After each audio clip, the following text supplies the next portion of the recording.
Hey guys, it's the Ultimate Filmer here, and welcome back to another video. And today we're going to be taking a look at some Stranger Things floating levitation effects. Now, I have done a levitation effect in the past, but that was done with masking, and it's a little bit different than this one. So to start off, before you even get into editing or any of that, when you're shooting your video, you should shoot a shot that has you making the action. And since I want the card in the foreground, I'm going to record a clip of me in the background doing the action, and then just stick some tape to the back of the card so I can use my finger and place it behind the card and position it right where I want it in the frame. And then we're going to get on with editing inside PowerDirector. Okay, so once you're in PowerDirector, you're going to want to have your two clips on the timeline. One of the card, in my case, with my hand behind it and it's out of focus so that it matches with the scene. And the reason I shot it the exact same way as this clip with the camera angle and all that is to get the lighting right and make sure that it integrates well into the scene.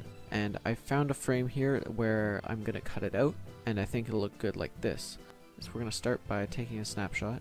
Just save it wherever you like, but it'll come into your library, and then we have the snapshot. So we can put it over our clip where I do the actions. And now we can just get rid of this other clip because we don't need it anymore. So what we're going to have to do is just quickly mask out the card, and the way we're going to do that is go into Designer and Mask Designer.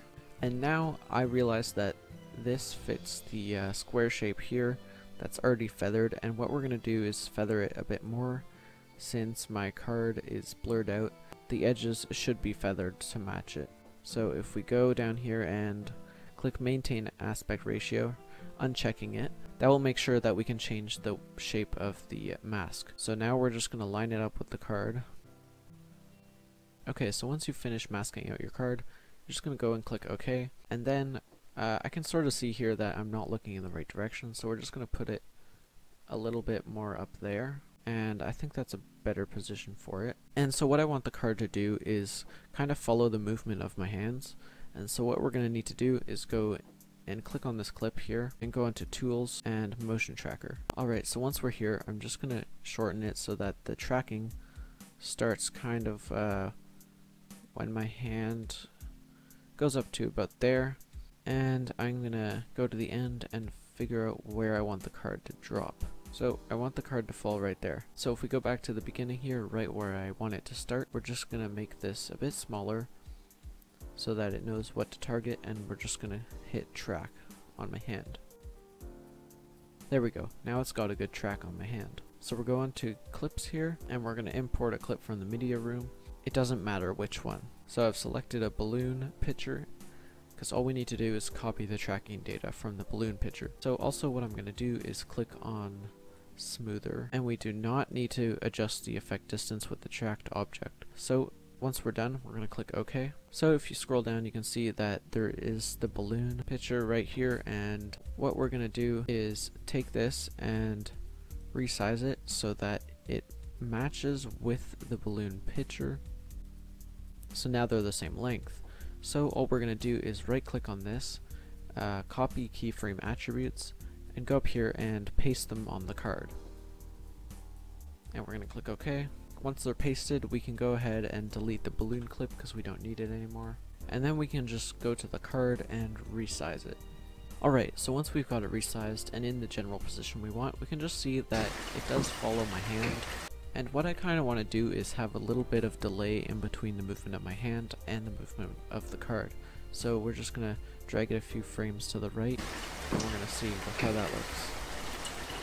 And I think that looks good. So now what we're going to do is extend the card clip to the beginning, and also extend it a few frames on the end. And now if I go into Designer, PIP Designer, we can see that it has all the tracking data, and the spaces in the beginning and the end where there is no tracking data because I extended the clip.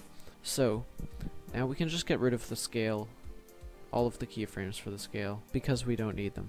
And right here what we're going to do is just animate the card coming up and then coming into this keyframe right there. So obviously it's going to start from down there, so we're going to start it down there. And on this keyframe right here, we're just going to click ease in, maybe turn that up just a little bit. And another thing we have to do is go into motion and get some realistic motion blur here. We're not going to put it too high. There we go, I think that probably looks good. So the next thing we have to do is animate the card falling. So we're going to go to this very last keyframe here, and we're going to just zoom in a little bit so I can drag this card down to the bottom. And now we're going to click on this keyframe, which is the last of the motion tracked keyframes, and we're just going to click ease out. We'll just adjust the ease out and we'll see what this looks like. So we're going to use that, and we're also going to check the keyframes for freeform. So between those 2 points at the end there, we're just going to make the card tilt a little bit. By doing this, we're just going to drag that in and that one in too. So now the card looks like it's maybe rotated a little bit in 3D space. And next we're just going to do a few touch-ups. And what I noticed is that since this is a snapshot, the noise on it doesn't look real because it's not moving. So what we're going to do is go into effects here and just drop some fine noise onto the card.